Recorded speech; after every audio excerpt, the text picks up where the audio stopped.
So which swing theory works for you? Well, maybe after today's video, you might be able to choose a certain style, or maybe enlightened to realize that there are no two ways to swing a golf club. These 10 theories we're going to learn about today are chosen at random, but you will come to find out there are dozens, if not hundreds of theories out there taught by both experienced coaches who earn a living with their craft to the average interested Dunning-Kruger golfer. So let's get started. Coming in at number 1, it is the one-piece takeaway. And no, we're not talking about pulling a piece of pizza from your pie. We're talking about a popular phrase, and this one-piece takeaway emphasizes a synchronized movement of the club, hands, and arms during the initial phase of the swing.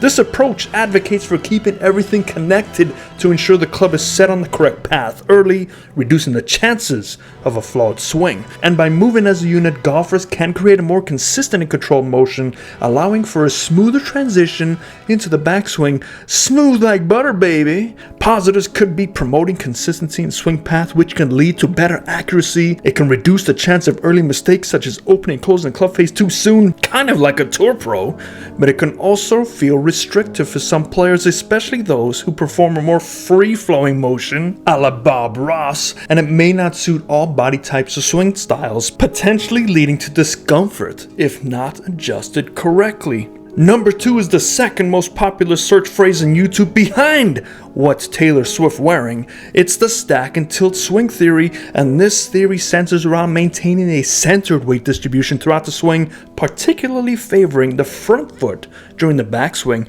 And by doing this method encourages a more upright posture and helps keep the body behind the ball, promoting solid contact and enhanced ball striking. And by reducing the lateral movement common in traditional swings, golfers can achieve greater consistency and accuracy. Sounds so easy. And the positives, it can encourage solid contact and ball striking, often leading to a more consistent shot pattern. And it can reduce slice tendencies for many golfers, making it beneficial for those struggling with that issue. 98% of us.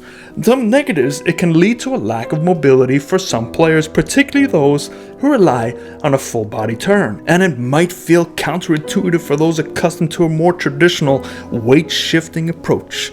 So if you have a hard time throwing the ball 20 feet, this one might be for you. Number 3, this is the natural golf swing.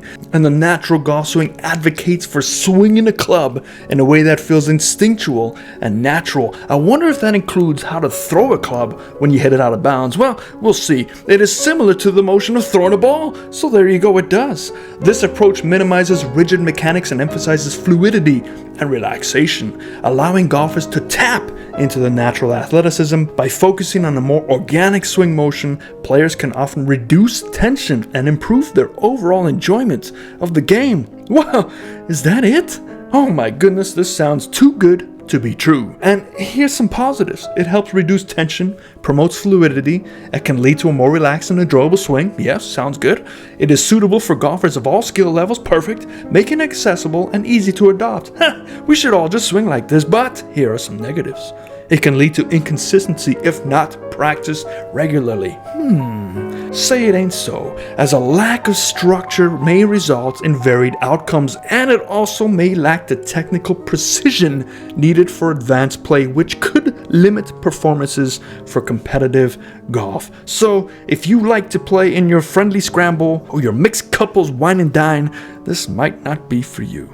Number 4, I know this is going to get some comments down there, but this is the Hogan method, and this is inspired by the legendary golfer Ben Hogan, the Hawk, ice in his veins. And this method emphasizes the importance of the wrist hinge and maintaining an ideal swing plane. This method includes specific drills and concepts such as the secret move, which involves a subtle shift in the body that allows for greater leverage and power in the downswing. Hogan's meticulous approach provides a structured framework for golfers looking to refine their mechanics and achieve greater consistency. Some positives, it can provide a structured approach for improving mechanics, making it easier to learn and apply. And its focus on leverage and swing playing can lead to increased power and a more reliable ball striking if you have the body mechanics. Some negatives: it can require significant practice to master, and we all know we practice about 1 time a month and hit 100 drivers, so it might not work for those people. And it can be overly complex for beginners, leading to confusion if not broken down properly. So for all those suggesting his 5 fundamentals as a starter book, throw it in the trash and go get a lesson. Number 5 is the golfing machine. It is a theory developed by Homer Kelly, and it breaks down the swing into mechanical components, focusing on specific angles, positions, and movement. This technical approach analyzes the physics of the swing, allowing golfers to understand the interplay of different elements. And by studying these components, golfers can make precise adjustments to their swing for improved accuracy and consistency. Some positives: it can offer a clear framework for understanding the swing, making it easier to identify areas for improvement. And it can also appeal to analytical golfers who enjoy delving into the mechanics of their swing. But as with positives, there is also the negatives, and it can be too technical and overwhelming for some, especially beginners who are just starting to learn, and it may hinder natural swing development if overly rigid or focused on technicalities at the expense on feel. So you don't want to be like C-3PO out there trying to hit a golf ball. You want to be more like Han Solo. Smooth as silk. This one I bet you did not even know it existed. It's called the overswing theory, and this theory suggests that a larger backswing can lead to a more powerful follow-through and increased distance. Big shocker there. This approach encourages golfers to maximize their range of motion, which can result in more clubhead speed and ultimately longer drives. While this technique is popular among long drive competitors, it can also be beneficial for recreation golfers seeking that little bit of extra distance off the tee. Some positives: it can generate significant distance, making it appealing for players looking to improve their power, which is basically all of us. It encourages a more aggressive swing mindset, which can lead to increased confidence on the course, but it comes at a risk of losing control and accuracy, as an overswing can and will lead to erratic shots, and it may lead to inconsistent strikes if not managed carefully, particularly for less experienced players. Not to mention, you could have your back in a sling for a week and be stuck in a hospital bill collecting, and now you're going to go in debt, your kid's not going to go to college, and what are you going to do, collect food stamps? All because you try to swing too hard. Take it easy. Number 7 is feel versus real, and this approach emphasizes the distinction between how a swing feels to the golfer and how it actually appears to an observer. This theory encourages golfers to trust their instincts and develop a personal feel for their swings rather than relying solely on visual feedback or technical mechanics. And by focusing on feel, golfers can often make instinctual adjustments that lead to better performance. Kind of like Lionel using sight beyond sight in the Sword of Omens. And the positives for this is it promotes confidence in one's swing, allowing for a more relaxed and enjoyable playing experience, and it allows for personalized adjustments that can lead to improved performance as players learn to rely on their own sensation. However, some negatives can lead to reliance on feel over technical improvement, which may hinder long-term development, and it has inconsistent feelings that can cause confusion, frustration, particularly during competitive play. But confusion and frustration, isn't that what golf stands for? Number 8, the modern swing. And the modern swing integrates technology and biomechanics into the analysis and improvement of the golf swing. Using tools like launch monitors, video analysis, swing simulators, golfers can gain precise feedback on their mechanics. This data-driven approach allows for tailored adjustments that can significantly improve a golfer's performance, catering to individual strengths and weaknesses. Now, some positives of this: it can provide precise feedback for improvement, helping you make informed adjustments, and it can also help tailor swings to individual data, optimizing performance based on unique swing characteristics. However, it can be costly and require access to advanced technology. And for all you boomers out there who used to AOL Online, where it took a dial-up modem 14 minutes to just get one email, probably not going to work for you.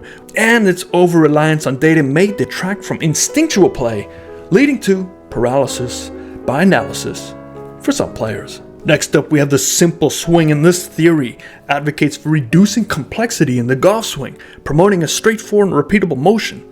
And this approach encourages golfers to focus on the fundamentals, stripping away unnecessary movements and mechanics. By simplifying the swing, players can build confidence and consistency, making it easier to replicate successful shots on the course. And some positives: it's much easier for beginners to grasp and implement. It allows for quicker improvement. It reduces mental clutter during swings, and this leads to a more focused and confident approach. But some negatives: it may not be effective for all golfers seeking more power or advanced techniques, and it can feel too limiting for experienced players who thrive on complexity and nuance into their swings. So for all my Padawans out there, as soon as you become a Jedi Master, you've got to get away from this. And lastly, let's talk about the athletic swing. And if you don't know, golf is an athletic motion. However, it is mostly played by unathletic people, so this might not work. But let's take a look at the athletic swing theory, which emphasizes using the body's natural athleticism to create an effective swing.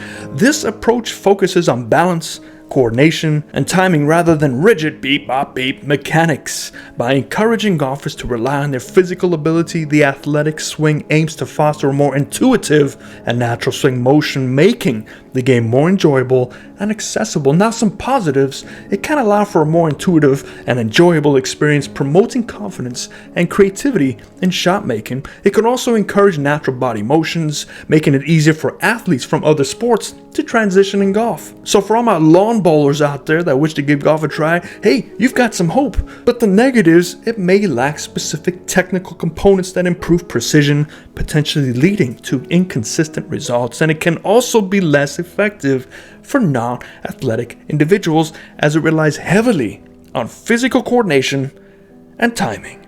So if you can juggle like a clown, this might work for you. But I hope this helps you, and I hope it helps you realize too that there are so many ways to skin a cat, to hit a golf ball, that most of the time nobody falls into any one of these. I use some of all of these for everybody. It all depends on your ability, your timing, your talent, the time you have, your history, your body mechanics, yada yada yada. And I hope that helps you. Bottom line, go see a golf coach and get off YouTube, because all it'll do is confuse you. Have a great day, everybody. Fairways and greens.